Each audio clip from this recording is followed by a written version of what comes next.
జై గురుదేవ దత్త 23/9/2025 ఆశ్వీజ శుద్ధ విధియ మంగళవారం. ఆశ్వీజ మాస శరన్నవరాత్రుల్లో రెండవ రోజైన ఈ రోజున అమ్మవారిని నవదుర్గా స్వరూపాల్లో రెండవదైన బ్రహ్మచారిణి దేవిగా అర్చించాలి. ఇక్కడ బ్రహ్మ అనే శబ్దానికి తపస్సు అని అర్థం. నారదుని ఉపదేశంతో కఠిన ఉపవాసాలతో తపస్సుతో ఈశ్వరుని మెప్పించిన తాపసిక రూపం అమ్మవారిది.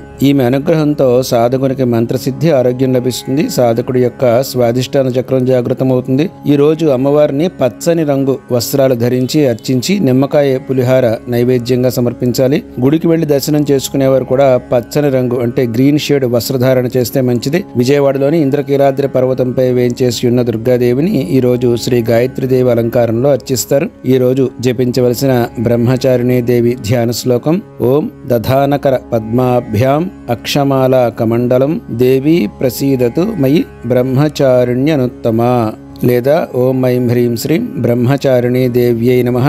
అలాగే జై దుర్గే నారాయణి నమోస్తుతే. ఈ మంత్రాలు 108 సార్లు జపం చేసుకోవాలి. జై గురుదేవ దత్త.